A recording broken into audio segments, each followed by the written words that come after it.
I can never remember what we're talking lipstick about. on again. Why? That's fine, yeah. Right. At least there's none on your teeth, so that's a step in the right direction. Okay. Because sometimes, like, you'll drink something and then, like, the top part, like, and then you're just walking around like you have a lip mustache. It's like... I've gotten it on my chin before. I don't know how that happens, though. Where, like, this lip... What do you do? Like, I don't know. I don't know how that's happening, but it's happened to me. Are you trying to kiss your chin? No, I don't know what... I think it must be like that. I don't know. Oh, yeah, you probably make... Cause if you're drinking a water bottle, did I just have it happen? No. We're wasting time. Okay. Hi, everybody. Hi.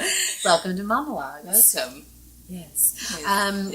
I'm Dani. I'm Mary Beth. Right? That's my name? That is your name. I'm Dani. Yes. That's Mary Beth. Hello. Hi. So today we're going to be talking about a very hot topic. Hot. Sexy hot. Being a mother, so being a stay-at-home mom, or a mother who works. Mm-hmm.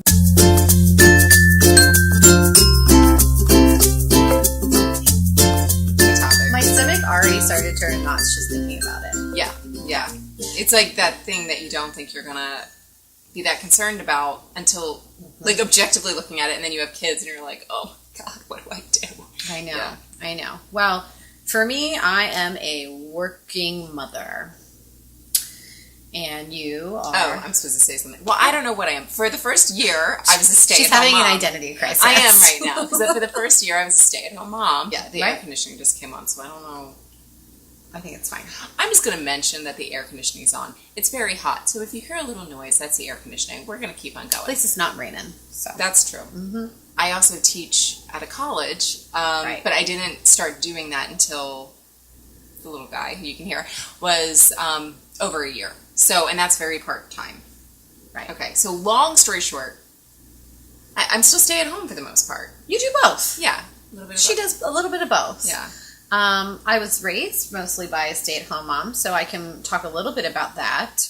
And I think there are big differences, which will kind of lead us into other paths, I think. Well, the next episode we're going to talk about childcare. So if we don't talk about that much today, that's just because we are going to bring it up next time. Right. First, we're just talking about, like, us as women and the struggle. Right. So for me, I went, because I had like a hard date when I had to go back with each child after they were born. In California, they give you 6 weeks of, what do they call it? Paid family leave. And they give you 6 weeks of disability. So I had 12 weeks home with my children before I had to go back to work. The first one was really hard. Oh, Dani! Oh. I didn't think I was going to cry. I didn't think you were either. I didn't realize that you're so, like, I feel bad. It's okay. Oh. Yeah, so we'll have to edit some of this out, Duncan. Yeah. But, oh, I feel bad. No, it's totally fine. It's hard to go back that early. Yeah, I know people who go back earlier, so it's like I feel almost guilty getting upset about it. Yeah. But, say something funny because my mom's crying. Somebody do something, she's crying. Stop being so emotional. Oh, my God. Oh, God. No, it's because I would be the same way as you. It's hard. And, we will talk about the child care part of it eventually, but leaving your child with someone else at, a vulnerable age is very difficult. Mm-hmm. And I have to say my coworkers made it a lot easier when I got there. With Michaela, they decorated, I was in a cubicle at that time, they decorated my whole cubicle with pictures of her, so it made me cry a little bit at first, but then over time it was like, oh, my baby, she's here with me all the time. And then they were really accommodating because I was still pumping and all of that. So we had a pump room, which a lot of, from what I understand, across the country, it's a major epidemic where like lots of companies don't offer a pump room. Just so you know, if you are a breastfeeding mother, you should be given a room with a door and a lock, a refrigerator to store your milk, and time to go do it, to go pump. And sometimes it can take a while. The one thing I recommend when you are freshly in this brand new room that is uncomfortable to be in to pump, bring pictures of your child because it will stimulate your breasts once you see your child to start getting the girls going. That's a good tip. Mm-hmm. So you get the milk going. And, really be open with your boss. I was really lucky. My boss at the time was really accommodating. I had no issues. Anytime I felt like I had to pump, because basically you follow the schedule of when your baby would normally eat when you were home. So when they're younger, it was like every 2 or 3 hours I had to go and pump, and I would contact the child care and make sure that they were eating at that same time too, so that once I picked them up or got home or whatever the situation was, we were timing it out so I had milk to offer the child. And if I didn't, great, I had a lot of storage. I was very lucky with the breast milk situation. But yeah, it's hard. It is hard going to work, and it's not for everybody. It's not for everybody. So yeah, I mean, I cannot imagine. I give you, like, I am like, oh, to you, because honestly, not only is it hard, and it doesn't mean you don't love your kids any more or less. Like, it's just what you have to do, and not only that, but then I just think about getting home and being exhausted, and then you need the energy for the kids. You know, it's just it's a lot. Yeah, I mean, and for me, I was raised by a stay-at-home mom for many years until she started. I think she started a part-time job first when my brother was youngest, that didn't make any sense. Once my brother became like kindergarten age, I think, because he's younger than me, then she, I think, returned to the workforce, if you will. And, we got to spend a lot of time with her. We spent all of our time with my mom, unless we went to like a half-day like daycare program or preschool. I think they call it preschool program. For me, it was like, oh, I was raised by my mom, but why am I giving my kids over to other people? Like that's the part that makes you cry and feel horrible. But, after a while you get more comfortable with the idea of, essentially abandoning your children with other people. I'm just kidding. I'm kidding. Yes, but I'm joking. I'm making a joke. Well, I mean, and the thing is too about staying at home. Yeah. I, for the most part, I can't ever complain about it. I feel really lucky that I get to spend all that time with my child, and for the most part, in general, I'm super happy about all of that. On a day-to-day basis, though, sometimes you do start to ask those questions like, who am I?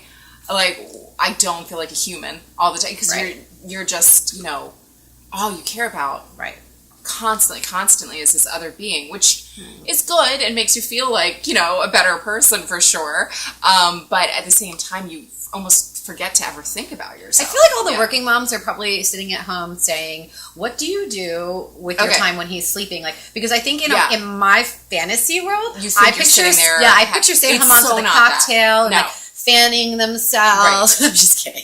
And it's so not that. It's really not. You hardly have time to brush your teeth, because especially the more active they get. But like, I bet. Oh my God. When he was little, it was like racing the clock to do all the bottles before he wakes up. Oh, yeah. Now it's racing the clock to clean up. Try and make yourself lunch if you're lucky. I mean, you're talking, now he has one nap. It's like an hour and a half of your only free time. The rest of the time... Do you eat when he eats? Is that what you're saying? I can't eat when he eats. No. I can't eat when he eats because I can hardly prepare food for him without him tugging on me and all that, so... It's a lot of work. I give stay-at-home moms a lot of credit. It's much more work than you think it is. Like, it's a full-time job. It's what the people who I leave my kids with are doing. Right. Except you're doing it by yourself. There's no other adult to talk to. And just someone staring at you who's eventually going to run around like a drunk person and ruin your entire living space. And then when they go to bed, you got to clean it up. That's exactly what happens. And then if I look at my phone for a second, like, I get jealous of those moms who have desk jobs sometimes, because I know. But the reason is just like, even like, I'll see people doing things on Facebook or something. If I look at my phone for 1 minute, that is when the accident happens. Like, it never fails. Like, I really can't be on my phone. Like, people are like, why can't, you can't take your eyes off of this. I can't take my eyes off of him. I literally went into the bathroom to wash my hands yesterday, and I came out, he had flipped the laundry basket over and was standing on it to, like, get the TV. Oh, my God! Washing my hands. That's all I was doing. It's true. I mean, on the weekends, my kids are like that when you turn their back. Right. When you turn your back on them, it's like 5 seconds I was gone from you with one job, sit still and do nothing. Yeah. And you are, like, Colton does the same thing where he stands on top of things. Right. To grab things, because they're very determined little boys. And you're doing things too, like, laundry really fast. Yeah. And, like, laundry is, like, a challenge, because I try to fold something, then he takes it and will, like, throw it somewhere, and then you try and fold it. So it's just, like, there's just, it's always happening. Like, there's always stuff going on. It's definitely not what I thought it would be. But I love it, but I'm just saying, it is, like, you don't sit down for a second. How do you not lose your mind, though? Because I feel like whenever I stay home with my kids when they're sick, I feel like I could never do this. That's what I'm struggling with right now. Yeah. Honestly, like, it's just, I mean, I try and make play dates, and I try and... Oh, that's true. I guess you can do play dates. Yeah, you mom can. Mom groups? Did you join any mom groups? No. Sometimes that's ain't nobody got time for that. I become a little antisocial, I think, too, like, because I'm just like, that's true. Like, I am not a person who stays inside a house all day. Like, that's not who I am. But you've become a hermit. But I've kind of become a little bit of a hermit. And part of it too is like, because again, I have the biggest son ever. It's really hard for me to take him to the park because all he wants to do is climb up on the slide, It's overwhelming. It's very overwhelming. So it's just like I'm at that point where I'm trying to figure that out. And then I think when he gets a little he's not quite 2 yet. He's just turned 1 recently, right? Yeah, he's like 1 and a half. 1.5. So I think when he's because he's already talking, he's a very smart, bright little boy. But once he starts fully conversing with you, I really think that you're going to have a great time going to the park and doing things like that. And he'll tell you when he has to go potty and all that. And then I have mom guilt all the time for being like, it'd be nice to just have like another person to talk to for a little bit. But then I talk to these moms and some I just don't like that much, and I'm like, I don't think I want to talk to them. So I go back and forth, but all of my best friends are sitting at home saying, "It's none of you. It's none of you. It's none of you." No, it's like when I go to the park, and then the people are like, I don't know what something. I just like can't connect with certain people. Well, the park is interesting because when you go, I mean, and this is just from what I've heard because I don't really get to, but I hear when you go during the day as a stay-at-home mom, sometimes you're assumed to be the nanny. Or vice versa. You see another nanny with children. It's hard to tell who's who. That's sometimes what I experience, too. It's so rare for a mom to be stay-at-home that these nannies especially have in LA. These little cliques. And so they all talk. And I mean... They don't even say hi to you? I think that they assume I'm going to be snobby to them and not want to talk to them, which is like, I would never, ever do that, It's just the whole women shaming thing again. Like, just everyone should be supportive of each other. And be nice to each other. But in general... Smile. You never know how a smile might change a hermit stay-at-home mom when she's out in public. So the next time you're at the park during the day, during a work week, give somebody a smile. It might brighten their day. A smile. Yeah. But in general, no, it's really... Hello. Yeah, hello. But in general, it's nice. And, it's nice to teach at a college. And, I got a master's degree in theater, which was very challenging and, I mean, expensive, challenging, a very difficult program. And I'm glad that now I have a job where what I went to school for, like I'm teaching that. That has definitely helped me to like find a little bit more of identification. Yeah, it's amazing. Yeah. But if you don't have that opportunity and you are a stay-at-home mom, the biggest thing that I'm like, you have to find a way to find time for yourself, which is so much easier said than done. And that's for working moms too. Well, I think the thing is like that we should all pat ourselves on the back for like you do lose a little bit of yourself, I think, when you have a kid, but what you gain is huge. So huge, and you're doing such an amazing thing that, that's incredibly important to remember.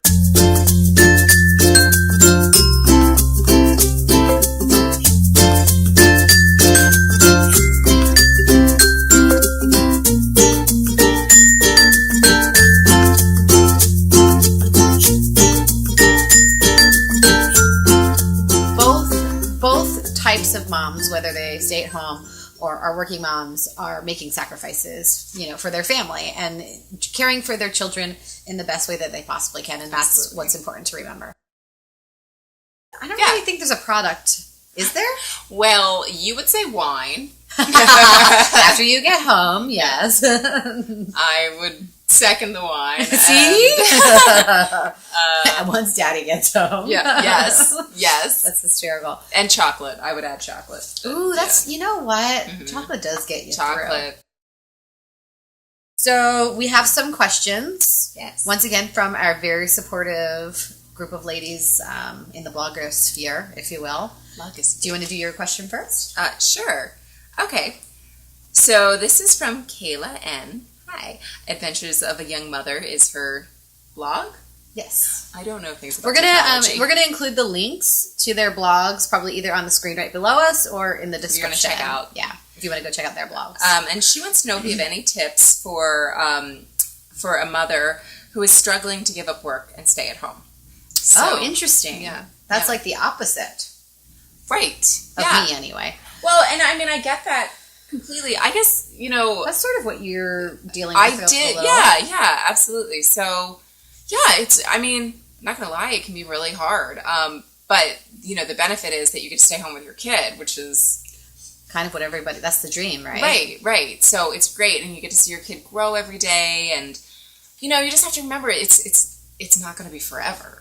So it might, just be a few years. Eventually your child's going to be in school, and then you're going to need to find something to do. Yeah, absolutely. So even if you are going through an identity crisis, or you really like the job, or you have to give up a job, you can get another job, most likely. But, Or you can just live my dream of, going to the beach, drinking cocktails all day, going to the gym after you have 1 or 2 cocktails. That's normal, I think, right? I think that's normal. Yeah, that's my dream. Hey, I mean, I don't think anybody's going to say no to that dream. Pilates, a little spin, little TRX. That's what you think I do right now, isn't it? No. No. Although you do look really fit, so I'm suspicious. So. Oh, yes. Well, that comes from running up and downstairs with a toddler. Oh, stay-at-home moms. Yeah. Okay, so I also have a question here. This is from Emily Y, and her blog is called Forever Young Moms. I do. Little trip down memory lane from Mary Beth here. So she says, do you have any tips for dealing with your inner turmoil when leaving your kids? And you already answered that. Wine. No. Yeah, right. I think that she is referring to working moms. How do you deal with your inner turmoil when you're leaving your kids? And I think, like I said, I did kind of answer it actually. Hanging up pictures of your children at the office helps. I think that if you're having a real hard time, I think having a therapist is a really great idea. I see one on the regular, and I think it's really helpful to, talk about your feelings, because a lot of times I talk to her about my mommy guilt, and she helps me work through that. And I think that it's okay to admit that you need somebody to talk to about some things sometimes. But so that's 2 options. And I think that you really just, when you get the time with your kids, try to make it as, valuable as possible. Put the phone down. Don't watch TV with them. Engage them. Play games with them. Read a book to them at night. When you try to have dinner together if possible. Sit down once they're talking. Ask them how their day was. You kind of are giving up a lot of time with them, so kind of make the most of the time that you have. And I think that helps you deal with the turmoil. And also seeing their growth, from the people that they are spending their days with, is helpful and rewarding. So, did I answer that okay? I think that was great. Okay, great. Well, I think that's a wrap on stay-at-home moms versus working moms. We thank you for your questions. Thank you. That was really cool. I want chocolate. Me too. Mm-hmm. I'm on a really strict eating regimen. Oh yeah, Dani is. I'm working towards being my, what would you call it? My fittest self. Yes, it sounds horrible, but I'm very proud of her. So, but thank you for joining us. Okay, yeah. Come back next time. I don't want to make any promises, but I think next time we're going to talk about... Don't even say it, because if we say what we're going to talk about, we always wind up changing it, and then it's going to be a thing. And then Doug gets to put something quirky in there for us. Oh, that's true. Okay. No, next time we're going to talk about stuff. Yes. Yeah, very, very interesting stuff. Yes. All right, so we'll see you next time, guys. Okay. Thank Bye, you. guys. Bye.